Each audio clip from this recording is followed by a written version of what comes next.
What the World Needs Now with hosts Tom Whisinnand and Josh Monroe. We hope you're able to leave feeling encouraged and ready for another day of changing lives in the field of education as we speak with inspirational teachers from across the nation and world about what keeps their spark lit. In this episode, we talked to Nikki Schafer, a technology facilitator in Millard Public Schools, about how she supported her entire community through remote learning during COVID. Without any further ado, Nikki Schafer. Nikki, thank you so much for joining us tonight. For our listeners who don't have the privilege of knowing who you are, would you mind taking a moment, just introducing yourself? Who are you, where are you from, and what's your role in education? Sure thing. So my name is Nikki Schafer. I am living here in the Omaha, Nebraska area. I'm originally from Washington, D.C. though, and I lived in Washington State for about 5 years before moving back to Nebraska. So I've kind of lived all over the U.S. a little bit. I kind of missed the northeast half, but I've got a brother over there now. So, and then I'm an instructional technology facilitator. Millard Public Schools, which is where I work, calls them MEPs, which stands for Millard Educational Program, I believe, something like that. Don't quote me on that. But we're basically facilitators. So we get the privilege of helping find and design the curriculum as we write it. We get the privilege of helping teachers and going out into classrooms and working with teachers and students of all ages, K through 12, sometimes even pre-K, and just a really wide variety of instructional technology help and a little bit of break fix when we feel like we have a good handle on what's going on. That's quite the role. You've been busy. Yeah. It's so much fun though. Wouldn't trade it for the world. Yeah. Hey, how did you end up in education, one, and technology, two? You've said you've lived around the country a little bit. Now you're in Omaha. Tell us a little bit about your background. So I actually came to Nebraska to be a music major, which is actually how I met Kelly. And I marching band all through my 4 years at UNL. So you can't be in marching band and not become a diehard Husker. So it kind of seeps into your blood a little bit. So I think I've always kind of been a Husker fan ever since then. But I started my career as a music teacher in Washington State, taught there for about 5 years, mostly elementary, but also helped out with jazz bands and marching bands in the middles and the high schools out there. So kind of got that taste of that K-12 experience, which was nice because that's my degree is K-12. So that was nice to be able to utilize all sections of that. And then was lucky enough to get hired in Millard Public Schools after we had our first kiddo. Wanted to be back closer to family here in Nebraska. So moved back here and taught at Nyhart Elementary, general music for about 5 years. And again, got to kind of help out with Millard South's marching band and got to help out with like demo days and that kind of stuff. So really kind of tried everything out. And then the technology piece kind of came in when Millard started adopting iPads, and the music teachers were able to get an iPad in their classrooms to use with the students, and then also as part of our curriculum because of all the iTunes music that we had adopted. And it just kind of came naturally to me. Both my parents are computer scientists, so I'm sure that played a part. But I was just kind of the one that people would go to with questions, and I was usually able to help them out and find answers for them, or find a new way of doing something they hadn't figured out yet. And that kind of morphed into me getting an instructional technology degree right after my second child was born, which I don't recommend. Starting a master's program when you have a 1 month old is not a good idea. Don't do it. But it was really nice to kind of get that. That whole time was a blur anyway, so it just kind of got it done. And it was just super lucky that the position for instructional technology that works specifically with the music curriculum in the music department available literally the month after I graduated with my master's. And it was just kind of a perfect fit. It was, I got to keep connections with my music people. I got to keep connections with the whole K-12 program now. And then I got to keep supporting the people I was used to supporting. So it just everything just kind of fell into place, which was really nice. That's awesome. That's a great story for where you're at now. Were you part of the implementation when we went one-to-one? Because I know that you mentioned you were in the classroom when each teacher got their own, and then I think each classroom got 5. Is that right, Tom? I think so. Yeah, yeah. And then rolled out 1-to-1. And in Millard Yeah. Public Schools, it's a 1-to-1 district, right? Every child, is it pre-K No, 12, it's kindergarten 12? it's K-12. Yep. And I was part of the one-to-one rollout at the high school. I was not, like as you said, Josh, I was in the classroom still when our Millard Public Schools Foundation, which is a foundation that helps support, it's a nonprofit that helps support Millard Public Schools in phenomenal ways, was able to purchase 5 iPads per classroom for the teacher use. And that was strictly elementary, with the goal that when we did go one-to-one at the middle school, that the kids would be more prepared for it because they had been using, sharing those 5 iPads in the classroom. And literally the month after I was hired, we started rolling out one-to-one laptops in the secondary. And we started with seniors and kind of worked our way down from there, and then moved into the middle school, and then eventually down into the elementary schools with the iPads. And we are a split district, which means that we have iPads in the elementary, which is a Mac operating system, and then we switch them to a Windows-based device in 6th grade. So there is a little bit of a learning curve that comes with that. But I really like that we're able to do that because they get the creativity and that ease of use that comes with an Apple device. And then they also get that more, I'm trying to think of what the word would be. It's more personable device. I think the Windows devices can be more personalized to suit the exact software and the exact needs of that student as they do get older and decide, hey, I want to be an STS and I want to do laser engraving, or hey, I want to be in band and I want to be able to use MIDI devices. So those kinds of things are really specialized. It's really nice for kids to be able to use. I'm interested to hear, excuse me, I'm interested to hear from your side, because when we got those 5 iPads in our classroom, I was pretty new into teaching and I didn't quite understand the impact that they could have. And now myself learning how to use them, how to help students with them, how to use them in innovative ways, I see a huge benefit. I'm curious what you see, because you get to work with such a large band of students with this. What kind of growth do you see from kids from kindergarten all the way through their education? And so as of kindergarten, I mean, this year has been the first year that we've had iPads in the really young grades as far as a one-to-one device. They've always had a classroom set. But as you know, being classroom teachers, even with a classroom set of devices, for that equity piece, it's really hard to plan a lesson where not everybody has a device in their hands. I mean, the only time you can really make that work is when you're in small group or when they're working collaboratively on one device. And so the ability for each student to have a device in their hands this year, I think, has just blown that innovation possibility wide open. So I'm really excited to see what's going to happen over the next, 5 years as they matriculate through the elementary schools for those kiddos who've had those one-to-one devices in their hands the whole time through. Because the amount of growth we did see with the kiddos who had even just the shared devices, and the teachers who were confident in using them, because that's a big piece too. They just soared. It was amazing the kinds of things they were using Book Creator to create book reports. They were using Pages or Sheets, or not Sheets, Numbers, excuse me, the Apple ones, the Apple iWork suite, to create these amazing tables and graphs that they could then turn on a dime and show you all different angles of. We had kindergartners using Puppet Pals. I'm sure you guys are familiar with that one. And they would record themselves as a historical figure, and they would read off, a passage about a historical figure, and that was their big showcase for the end of the year. And I mean, none of this would have ever been possible without the iPads. And to the point where, even before COVID hit, we had kiddos who were homebound, and we were able to take recordings of them. And because we were able to work it in with iMovie, we could put their recording of their musical program, like whatever part they were playing for their musical program, you could splice that into the video that was playing in the background of the program. Just so many amazing things that would not have been possible without those iPads.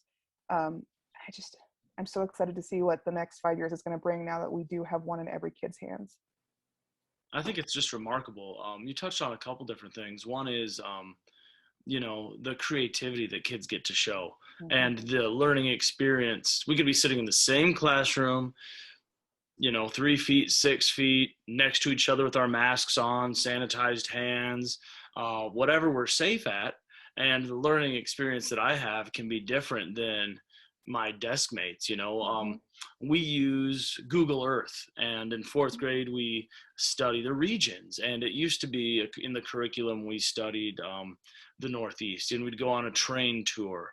And we would go to west, I think it's Quoddy Head Lighthouse, and then we would go to Mount Washington, and it was cool. It was cool, but I put together a tour using Google Earth with docs and hyperlinks, and the experience that the children get to have, and the noise level goes up dramatically, but it's excitement and it's learning, and they're sharing with each other facts and views, and it really has opened up learning in ways that I would have never ever imagined as I sat at Wayne State College eons ago.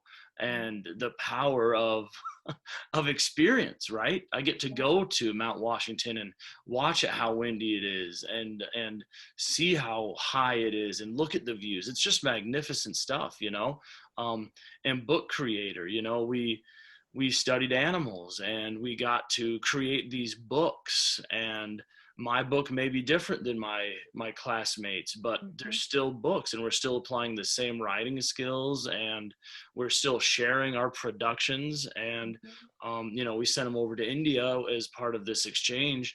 But it's just absolutely incredible, the creativity and the engagement that having this device provides children. Well, and just I love what you're talking about, the autonomy of the student, because I think that's really the key to engagement. Is if you can give them that voice and choice that having a device in their hands opens up for them, I think that's really where the sweet spot of teaching is, because you've got, as soon as you can tell them, hey, I'm going to, this is what we're going to be learning about today. These are your 18 choices you can choose from to show me what you've learned. Pick one. All of a sudden they're going, whoa, I can choose? Like, you're letting me have this choice. Go for it, dude. Like, I've got a Google Doc right here with everything you're going to need to know on it. Take a look, see what you like. If you want to do a video, great. If you want something more structured, here's a rubric for you, or here's an example of what somebody's done in the past. If you want to go hog wild and go, use the green screen, go for it. But just that device in their hands opens up such a bigger world of what they can do and show their learning, that it just seems like a no-brainer. That's one thing I've really liked about it too, is especially in reading, students don't always come to us with great background knowledge. We're reading Number the Stars, and it's hard to just have a conversation with students about what life was like during World War II for Jews in Denmark. Yep. But now we can go to Copenhagen and walk the streets that Anne-Marie and Ellen were in, and we can see the King's Palace, and it just gives them this background that they wouldn't be able to have, that I wouldn't be able to give them just through talking. And it's truly amazing to see. And one of the things that I love that COVID has there's silver linings to everything. The amount of museums that have turned their offerings into a virtual offering, like the Holocaust Museum in DC, there's no way these students could have accessed this learning and this knowledge any other way. And now that we do have virtual offerings from these museums and a way to access them, I can only imagine the amount of learning that's happening because of those opportunities. Yeah. Nikki, you talked on it a little bit. You touched on it. COVID, you got to go through the start to where we are now in your role as a technological facilitator. And I have been dying to talk to you and find out, because when I was sitting in my office / extra bedroom with 2 Zoom children whose parents were very adamant that they were doing things correctly, and Zoom wasn't working, or our curriculum wasn't working, we got to email our building level teacher librarian, and Mhm. I was just dying to know, what has the COVID experience been like for you? I was probably one of those parents that was having a hard time getting on Zoom, in all honesty. Like, it's very similar to, I think, what a lot of teachers experienced as far as having young children in the house. Um, it's hard for me to disassociate myself from their learning, first of all.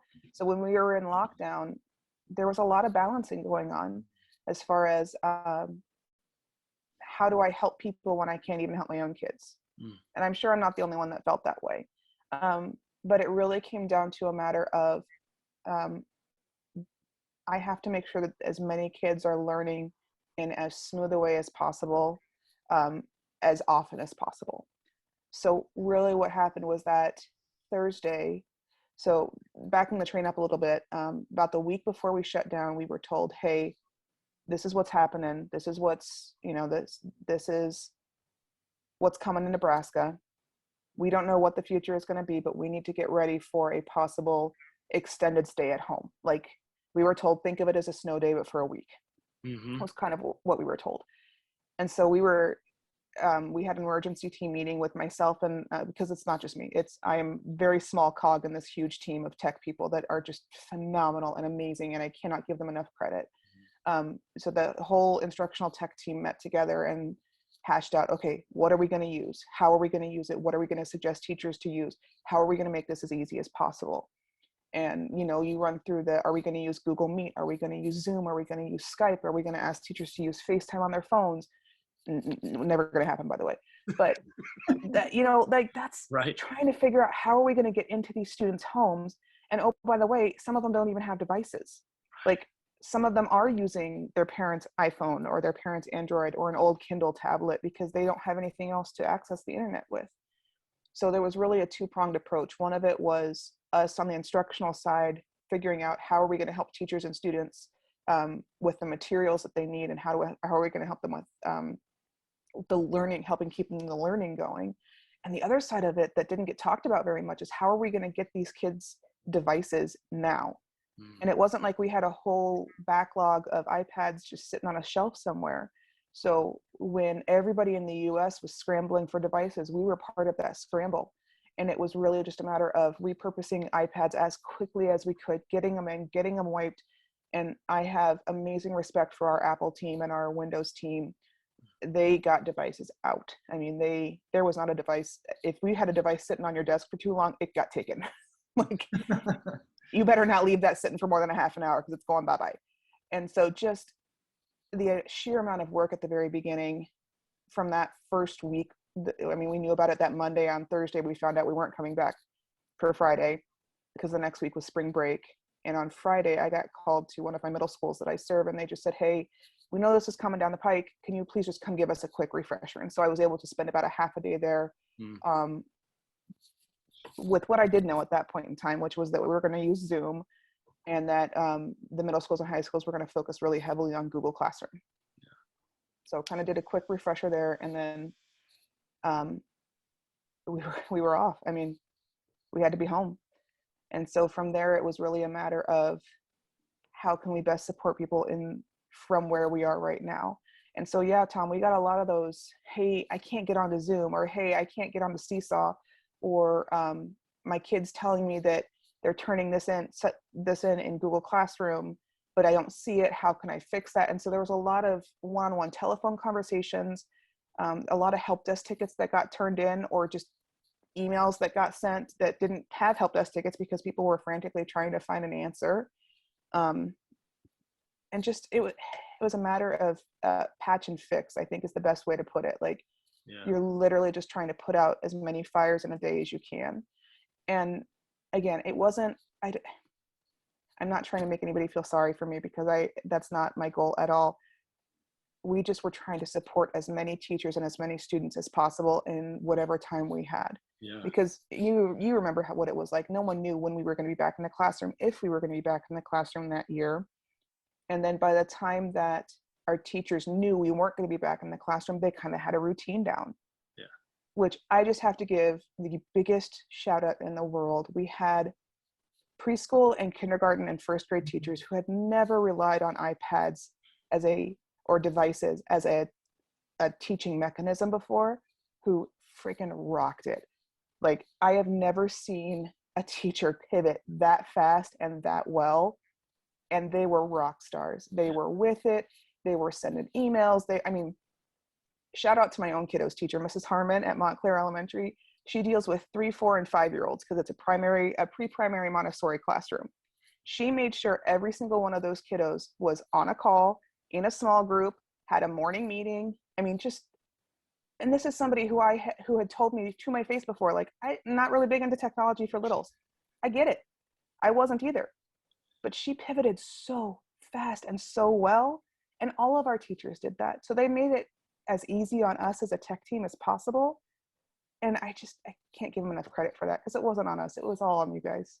It was all on classroom teachers. Well, we wouldn't have been able to do it without your help and support, because I was working with 20 kids. I can't imagine the swarm that you had coming at you for, hey, I need help with this. How do I do this? How do I do? That would be totally overwhelming. It was, we had a great setup, I think, from the start with my boss, Curtis Case. Dr. Curtis Case is the director of digital learning. And he had, from the get-go, he had a plan. He said, okay, we're going to get a website going. We're going to get everything we do on this website. So if anybody has any questions, they can reference all of these articles. They can go back and rewatch these videos. I mean, he had it down. He had a plan. So I'm really glad that it seems like that plan has worked so far. But as always, there's going to be things we can work on for the future. Hopefully we'll never have to do this again in the future. But there's always things we can learn. I want to tell you just personally, thank you, because I think I'm very fortunate to work in a school district that I work in that has the devices that we have, with the support of the tech department, you and everybody else in there. They are absolutely amazing individuals and care the world for the children and their learning. And that's what they want. They're there for the kids. They get education. They get what it looks like to be successful. So thank you for sharing your story and telling us about what it was like in the trenches, so to speak. We were all trying to get through it. Was there ever a time where you thought, what am I doing? Why, what am I doing? And then how did you find the inspiration, Nikki, to keep going and to stay positive and to keep changing lives through technology? So, COVID's been hard. It's been hard for a lot of people. I think this summer, when we were in that limbo stage of, are we going back in person? Or are we staying at home? What are those options going to look like? I think that was really hard for everybody, because there's just that unknown, and nobody can predict the future. And it's not up to one person to make that decision. It really was a collaborative effort between our Dr. Adipur, the Douglas County Health. There was so many pieces to that puzzle that I think that was honestly the most frustrating part for me, was that it wasn't up to one person. It was a systemic, collaboration between so many different moving parts. So I really had to remind myself to take a step back and look at it like, hey, you have to trust the people that you've got in leadership and know that they are doing what's best for kids. And that's every day. If I'm having a hard day, or if I'm doubting something I'm doing, that is kind of my fallback, is what is best for kids. And what was best for kids was to be in school, if at all possible. Understandably, any kind of health issues, you want to make sure that they're safe first of all. But being in school, learning in school is going to be what's best for them. And so knowing that that's how I think, and knowing that that's how our leadership thinks, I think that was really reassuring for me to just kind of step back and think, okay, what is going to be best for our kiddos? What is going to be best for our students? How can we make sure that they have as good a chance to succeed through this as possible? And that kind of was what helped me kind of get through that frustration. That was a really hard time when we sat there July and we heard we're going to come back, and then the next week we heard we're taking steps back, and you're sitting there and you're kind of like, I don't know. I want to plan and I want to get ready for next year, but I don't even know how to do it. Am I going to be with my kids, or we're going to be online again? Yep. That's a great perspective that you had on how to stay positive through it, because that was an easy time for a lot of us to get down and stay down. Oh, and I'm not saying I stayed positive the whole time. Don't. I am too real to realize that I was I was not a happy-go-lucky little ducky at that point in time. But well, besides having a great outlook and remembering that what we're doing is always what's best for kids, is there anything else that helps you stay inspired? Or there are books or activities or creative outlets that you turn to? So being a musician, that's kind of always my fallback. I'm not so much playing anymore, but one of the reasons I've been able to stay as satisfied and enamored with my position as I am is the fact that I do get to support music teachers. And so when I can tell when it's been too long away from the music classroom, and that's when I look at my schedule and I plan myself some time in a music classroom. I go out and I visit, with my music teacher friends, or I go watch a rehearsal, or like this afternoon I was able to stop in at Anderson Middle School and they had show choir going on. And so I just sat and watched for a little bit, and I've come to realize that's really how I recharge my batteries is through that musical piece and through watching kids, with that passion, that spark for music, really just enjoying themselves. Because that's what it's all about, is helping them realize where their passion lies and helping them nurture that little spark inside of them. So, Nikki, we've had a couple different guests on, and you mentioned this earlier about where we're going to be in 5 years. You're really excited about that as educators and technology. And Jamie Cassup from Google mentioned that education needs to be in a different place systemically. And Jim Sutphin, our superintendent at Millard Public Schools, said that we know what the top of the mountain looks like. And here we took this slide down with COVID, and we don't want to go back up to the top of the same mountain. We want to get on top of a new mountain. And we had Abrielle Fodar last week that said, Ariel said, we have to be patient. We don't know what it looks like. Right. But what does it look like? If we were to look back, what does education look like with technology in the next few years? So one of my top 5 Gallup strengths, which I love that Millard does for us, they let us take that survey, and it's context. And so I use what I know of the past to look into the future and make predictions. And I actually I'm reading a book for class that was written in 2013, and it's all about leadership and looking in the future. And they had a lot of predictions, very structured predictions for 2018. So looking back, they were in 2013, they were predicting for 2018, 2019. None of them came true.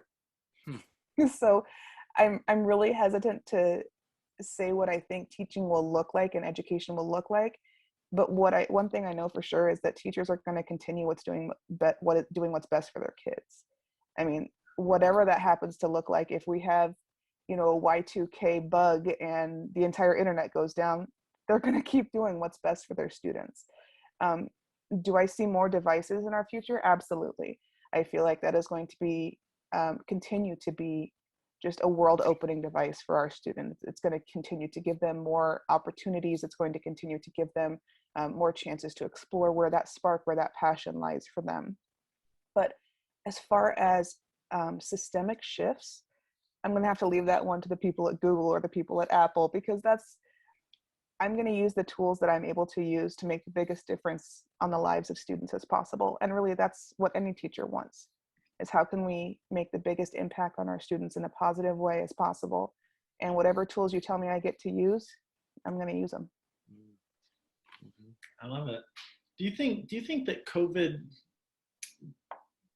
maybe brought to light some of the inequalities that we were missing in education? And how do you think we battled that? Because I know when we went full remote, I was sitting there with a couple of kids that didn't have access to internet. And so we're scrambling on how can we get them the money to make sure that it goes to Cox to come out and put internet in for them. And I just sit and I think about all the options that are going to be available to students now that teachers have been down this path.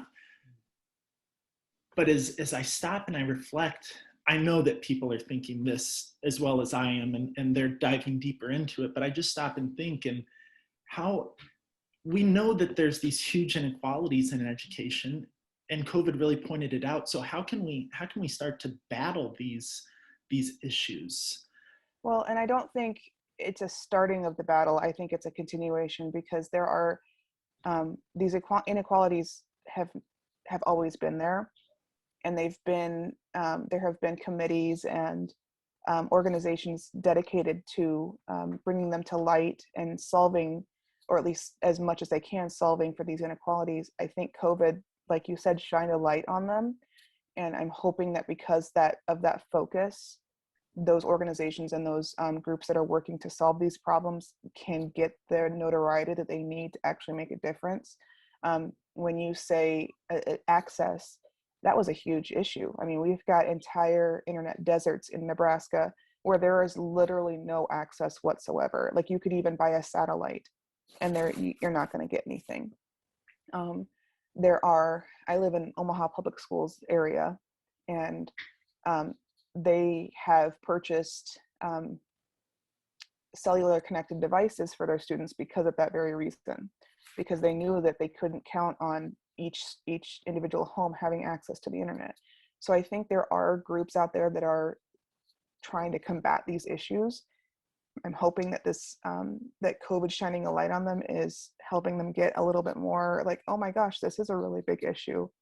Get that spotlight on those problems, because we can't solve a problem if we don't know about it.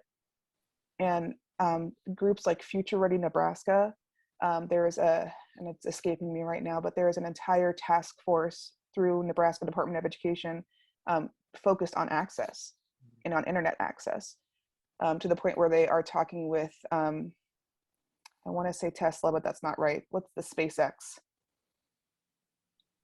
Is Elon Musk SpaceX? Uh-huh. Yeah. Okay.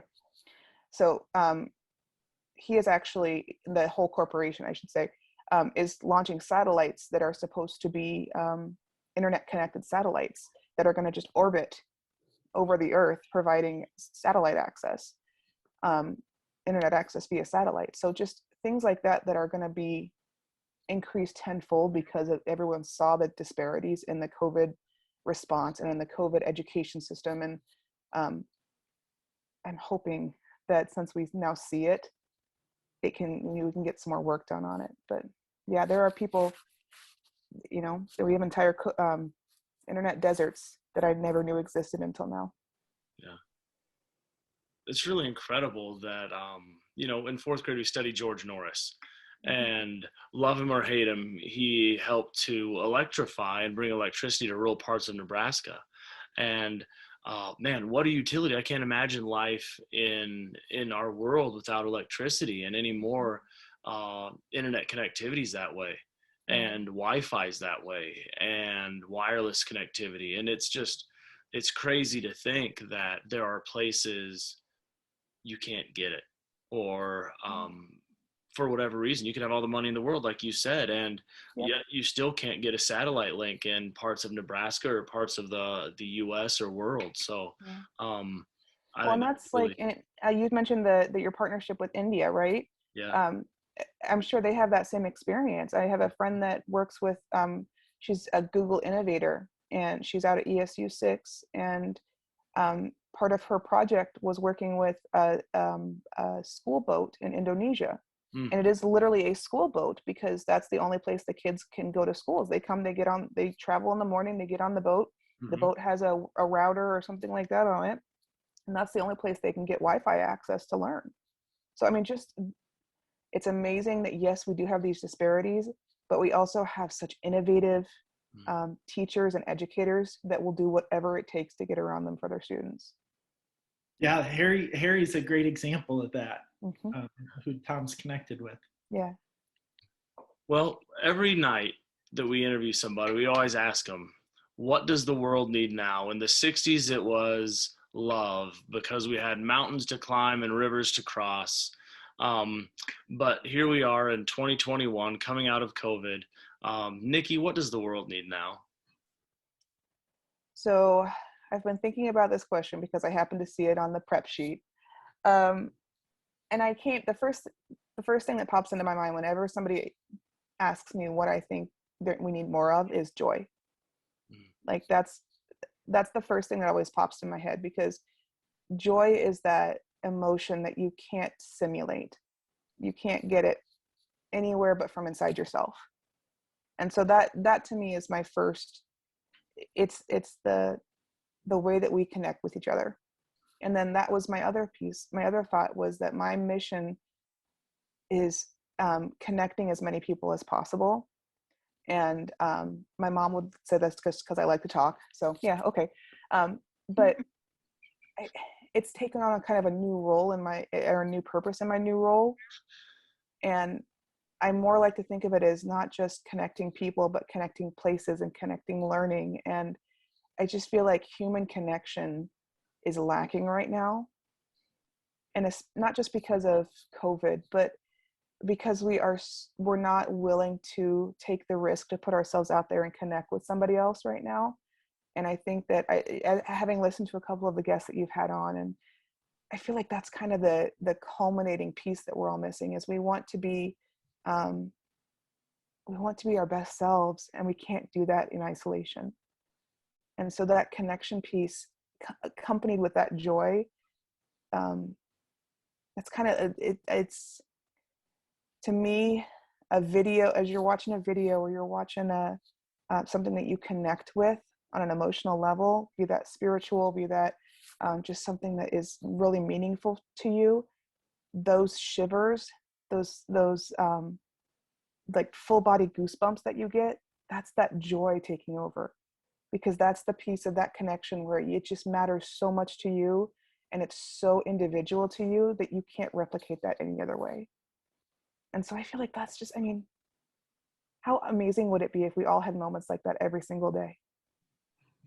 Be pretty awesome, because I know exactly what you're talking about, and it is such a powerful moment when you feel that. Mm-hmm. Because you're right, you can't replicate that on demand. It's just something that, man, you feel it deep inside your soul. Yep. I love that.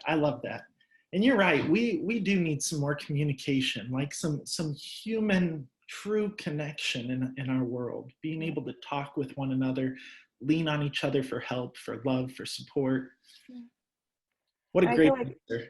As much as technology allows us to connect, I feel like it's almost a crutch that we rely on a little bit too much, because connection like this is great, but how much more powerful could it be if we could be sitting around a dining room table?